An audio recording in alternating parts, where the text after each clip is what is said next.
नमस्कार, मी सुमित शंकर सावंत आणि तुम्ही पाहताय TV9 मराठी। या बातमीपत्रात बऱ्याच महत्त्वाच्या बातम्या आपण बघणार आहोत, पण सुरुवातीला एक राजकीय बातमी थेट कोल्हापुरातून आहे। कोल्हापुरात आज शाहू महाराज उमेदवारी अर्ज आपला दाखल करणार आहेत। हातकणंगलेचे सत्यजित पाटील हे देखील आपला उमेदवारी आज दाखल करणार आहेत। कोल्हापुरातील महाविकास आघाडीच्या दोन्ही उमेदवारांसाठी शक्ती प्रदर्शन सध्या केलं जात आहे। दसरा चौकातून शक्ती प्रदर्शन करत दोन्ही उमेदवार आपला अर्ज आज भरणार आहेत। हे मोठ्या प्रमाणावर आपण गर्दी बघतोय। हे सगळे कार्यकर्ते महाविकास आघाडीचे आहेत। भूषण पाटील माझे सहकारी आपल्याला याविषयी अधिक माहिती देतात। भूषण,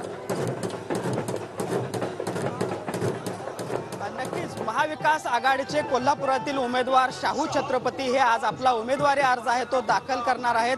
कोल्हापुरातील ऐतिहासिक दसरा चौकातून शक्ती प्रदर्शन करत हा अर्ज दाखल केला जाणार आहे। आणि आपण बघू शकतो, काँग्रेस असेल, शिवसेना असेल, शरद पवार यांची राष्ट्रवादी असेल, यांच्या सगळ्या पक्षाचे कार्यकर्ते जे आहेत ते मोठ्या संख्येने या ठिकाणी जमलेले आहेत। त्याचबरोबर छत्रपती कुटुंबावर प्रेम करणारे जे सगळे कार्यकर्ते आहेत ते देखील मोठ्या संख्येने या ठिकाणी आता जमा झाल्याचं आपल्याला पाहायला मिळते। अगदी काही वेळात या ठिकाणी शाहू छत्रपती महाराज त्याचबरोबर सगळं छत्रपती कुटुंब या सगळ्या रॅलीमध्ये सहभागी होणार आहे।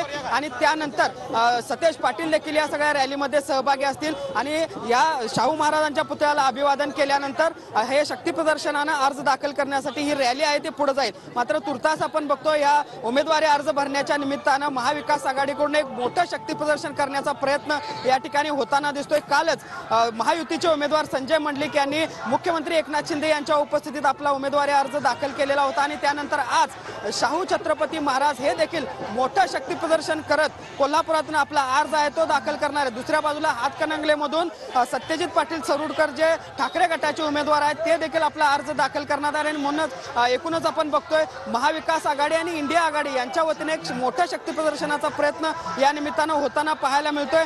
धनगरी ढोल असतील, त्याचबरोबर हलगी ताशा असतील, अशा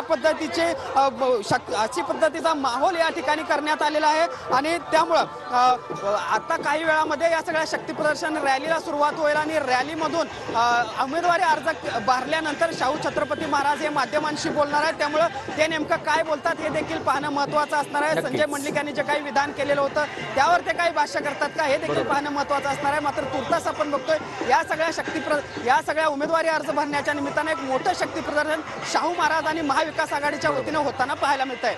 नक्कीच धन्यवाद तुम्ही दिलेल्या या सविस्तर माहितीसाठी।